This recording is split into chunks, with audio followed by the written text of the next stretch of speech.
माझ्या लाडक्या बहिणींच्या योजना आम्ही चालू केल्या. का चालू करायची नाही? लगेच पोटदुखी सुरू झाली. म्हणाली खोटी योजना आहे, ही फसवी योजना आहे, पैसे येणार नाहीत, फक्त निवडणुकाची घोषणा आहे. जसे 2 हप्ते तुमच्या खात्यात आम्ही पहिले टाकले, लगेच विरोधक म्हणू लागले लवकर लवकर काढा, लवकर लवकर काढा, सरकार काढून घेईल. अरे काय म्हणावं, हसावी की रडावं? अरे सरकार देणार आहे, हे घेणार नाही.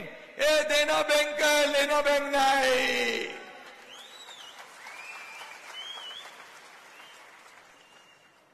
ऑक्टोबर मध्ये आम्हाला माहित होतं, आचारसंहिता भाऊ करून या ठिकाणी हे तुमचे सावत्र भाऊ, दुष्ट कपटी भाऊ हे काळा मांजर आडवं घालते. आम्ही ठरवलं नोव्हेंबर मधले पैसे आम्ही ऑक्टोबर मध्ये देऊन टाकले, 2 हप्त्याचे. आणि 5 हप्ते आम्ही तुमच्या खात्यात दिले, 5 हप्ते. आता तुम्हाला आम्ही सांगतो, 20 तारखेला मतदान झाल्यावर डिसेंबरचा हप्ता तुमच्या खात्यात तात्काळ जमा झाल्याशिवाय राहणार नाही, हा शब्द देतो.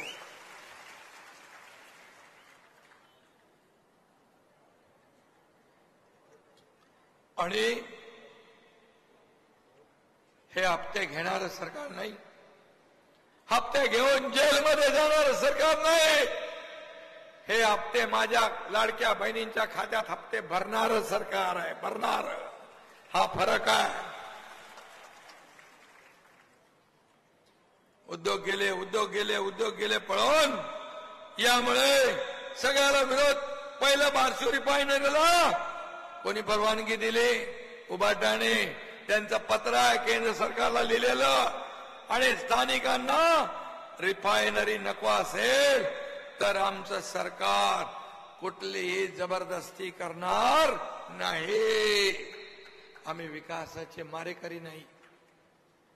आम्ही सर्वसामान्य लोकांवर जोर जबरदस्ती करणारे नाही. समृद्धी महामार्ग आम्ही केला, समृद्धी महामार्ग आम्ही केला. त्यावेळेस काही लोकांनी विरोध केला, आम्ही थांबलो. त्यांना म्हणालो तुमच्या मर्जीशिवाय आम्ही पुढे जाणार नाही. आणि आज तुम्हाला मी सांगतो, समृद्धी महामार्ग 15 तास, 18 तास, 20 तास लागत होते. 6 तासात नागपूर मधला माणूस मुंबईत पोहोचतोय. हा फरक आहे, हा फरक आहे. आता आम्हाला तुम्हाला मुंबई सिंधुदुर्ग ऍक्सेस कंट्रोल रस्ता करायचा आहे, सुपरफास्ट. आणि कोकणाचा विकास करायचा आहे. आम्ही जे बोलतो ते करून दाखवतो. माझ्या लाडक्या बहिणीने एवढंच सांगतो. आता काय म्हणायला लागले? म्हणाले ज्यांनी ही योजना केली त्या योजना करणाऱ्यांना त्याची चौकशी करणार आणि 10 दिवस थांबा, एकनाथ शिंदेला जेलमध्ये टाकणार. अरे तुमच्या पोकळ घोषणाला आम्ही घाबरत नाही, पोकळ धमक्यांना. अरे एकनाथ शिंदे संघर्षातून आलाय, आंदोलनातून आलाय, जेल भोगून आलाय, कुणाला जेलची धमकी देता? आणि माझ्या बहिणींनी तुमचा सत्तेचा मार्ग बंद केलेला आहे.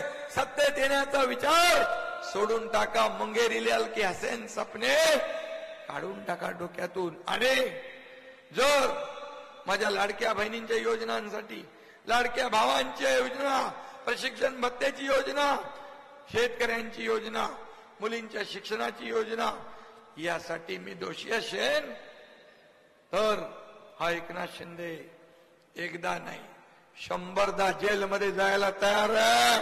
माझ्या लाडक्या बहिणी, लाडक्या भावा, जनतेसाठी.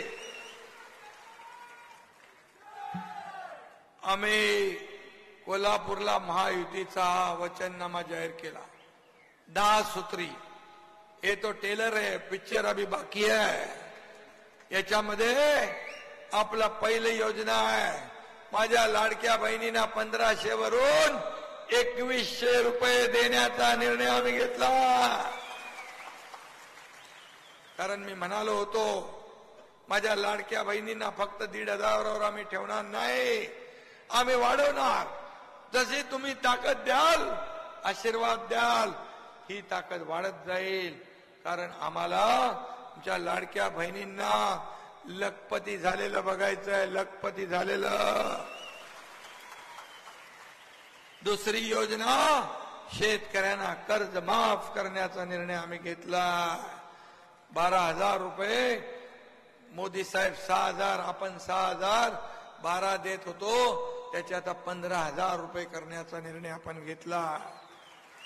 या राज्यामध्ये कोणी उपाशी झोपणार नाही. रोटी, कपडा, मकान देण्याचा निर्णय आपण घेतलाय सर्वसामान्य माणसासाठी. आणि वृद्ध ज्येष्ठ लोक आहेत त्यांची पेन्शन योजना 1,500 वरून 2,100 करण्याचा निर्णय आम्ही घेतलाय. वयोश्री योजना 3,000 डीबीटी खात्यामध्ये डायरेक्ट जमा करण्याचा निर्णय आम्ही घेतलाय. जीवनावश्यक वस्तूंचे भाव जसं बाळासाहेबांनी 1995ला स्थिर ठेवले होते, तसेच या 5 वर्षात स्थिर ठेवण्याचा निर्णय आपल्या महायुती सरकारने घेतलाय. 25 लाख रोजगार, उद्योगमंत्री इकडे आहेत, 25 लाख रोजगार निर्णय देण्याचा निर्णय आम्ही घेतला. आणि 10 लाख मुलांना प्रशिक्षण भत्ता 10,000 देण्याचाही निर्णय आम्ही घेतला. हे सरकारचं काम आहे. हे सर्वसामान्य सरकार. 45 गावात पाण्यात रस्ते बांधण्याचा निर्णय घेतलाय. अंगणवाडी आशा सेविकांना 15,000 रुपये देण्याचा निर्णय घेतलाय. आणि शेतकऱ्यांना 7.5 HP ची मोटर वापरून पंपाने शेती करणारे शेतकरी यांना पूर्णपणे माफ करण्याचा निर्णय आपल्या सरकारने घेतला.